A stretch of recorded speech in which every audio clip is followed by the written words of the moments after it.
How you going, folks? With Stuart France at the Damiki Glenbawn Challenge. How you going, Stuart? Yeah, good, thanks. Congratulations on your second place. Thank you very much. Fished very well, really competitive. You're right, you're the last person in the hot seat. You got done by 300 grams by David Lane, but fished awesome. How did you do it this weekend? It's all deep gulping. Watermelon gulp was the only colour I used and got all my fish on. Quarter-ounce jig heads, fishing in 45 foot of water, just off a big point. Pretty much sat in one spot for the whole comp. Not a lot of fish coming through. Just they'd come through every half an hour and you'd get those key bites when they came through, or you might get a few missed hits or a few nibbles, and then you'd wait again and sort of just hopefully they stick. So just for the people at home, you're using your electronics, just basically glued to the screen, aren't you? That's right. I use Lowrance. I got a HDS Touch 7 on the bow and a Touch 12 on the console. So normally find the fish sitting at the console and get up the front, and you're dropping your plastic straight down your transducer beam. Down a lot of the fish that I was targeting, because they were sitting around 45 foot, so they're just off the bottom, or if you drift it out a little bit more, they're still suspended at 45 foot.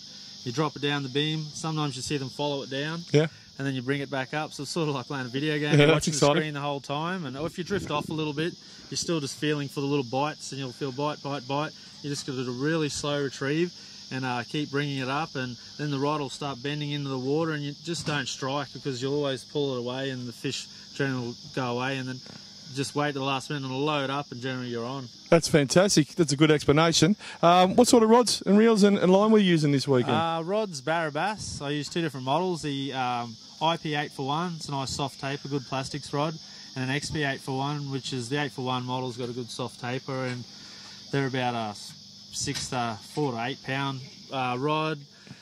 Split grip, and the reels were Daiwas. I had a Daiwa Freems and 1000 size Quantum Exo, and I was running Sunline 10 pound Castaway and 6 pound FC Rock Leader. So when you say 1000 size reel, did you downsize so you could slow the retrieve down? Was that one of the not key? necessarily. A lot of my spin reels are pretty small anyway, Yeah. so that's what I had on that outfit, so I used that, and didn't make too much of a difference. But if I had a bigger reel, maybe if the ratios are different, you might have to slow it down a bit more, because there is some reels that you can get that have a lot slower ratios. So if you tend to wind fast, that would help you out. Well, congratulations on your second place. Qualified straight into the B.A.S. Championship at Somerset. Nice. I know living in Brisbane, that's one of your sort of local dams. You get there quite a bit. Take the pressure off. Oh, it definitely does. It'll be good.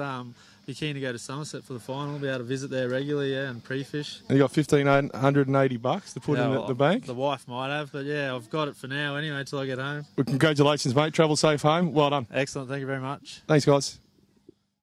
For all the latest news and information on the Australian bass tournaments, check us out at bassaustralia.com.au.